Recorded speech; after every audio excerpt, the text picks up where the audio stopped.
Okay, so here we go with our year-end market update for 2023 in the Georgina housing market. So we're going to compare 2022 to 2023.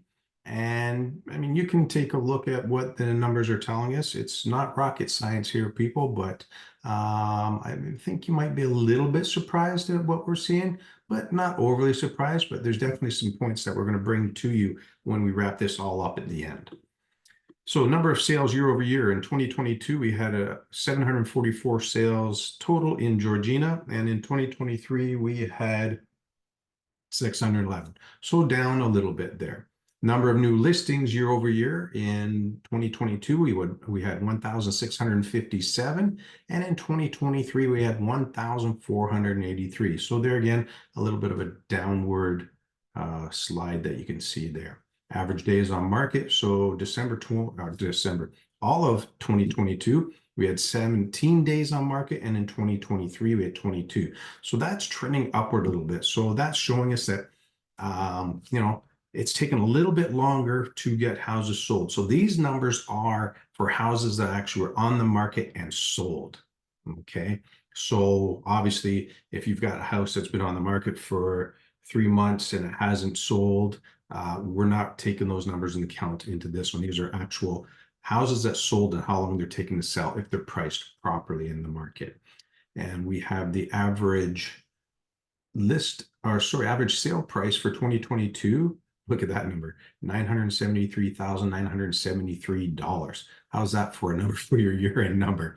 And for 2023, we were at 913,150. So you can see that we are coming down in price year over year. So good thing if you're buying, not so good if you're selling.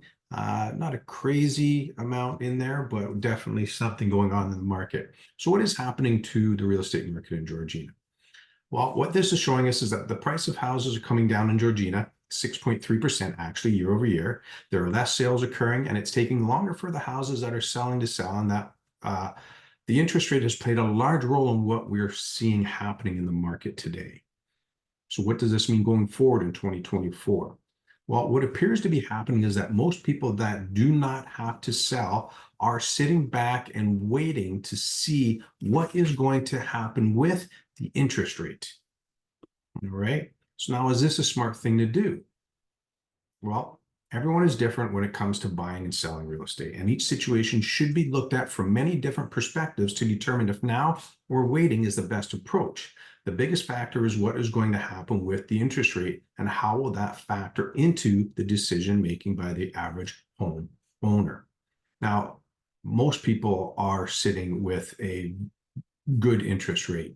So unless they have to sell, what we're finding is that a lot of people are just waiting to see what is going on with the market. If interest rates come down a little bit, they may be thinking about it or wanting to sell, but it's hard to say. So there again, depending if the interest rates drop or if it stays steady. If interest rates drop, what you have to be aware of is that interest rates drop, a lot of people will be going, oh, look, the rate's better, and they're going to get into the market. So if they get into the market, then that means that if there's enough people and there's not a lot of houses on the market, we could see them start pushing those housing prices up with multiple offers or bidding wars on properties again. And that's something I hope that we don't see, because that's got a lot of people in trouble from 2020 and 2021, where their interest rates are, how much they paid for houses, what's going to happen at renewal. There's still a lot of fallout that's going to come from those markets, unfortunately.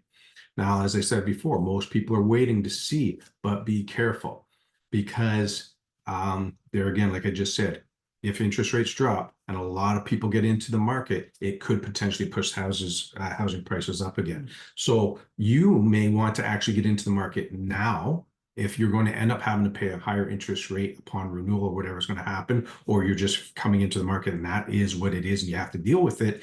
It might be better to do it now, especially if interest rates are going to drop. Now, if they stay steady, and then hopefully things will stay status quo. And now they're saying now halfway through the year to the third quarter, maybe we'll see interest rates dropping. So we just have to wait and see what's going to go on with that. And now when people have to renew is when they will ultimately decide if moving or staying put is the best, depending on what is happening in the market at the time, so they can keep the great rate they presently have. And that's the thing. Most people are looking at it going like, why would I get in the market now when I have this interest rate? And if I do anything, my interest rate's going to go up, especially if I'm moving up and I have to get more mortgage. Now you can do what is called a blend and extend. And that's something we're not going to get into too much in depth here, but basically they take your existing mortgage and anything that you need above that, and they blend that together, and that's the rate that you get for that term, but it's still going to be higher than we're presently paying. So like I said, everyone's situation is different. You really have to take a look at what is best for you. And unfortunately, we don't have a crystal ball. And part of that is what is going to happen with the interest rate in the first quarter, second quarter to third quarter of this year.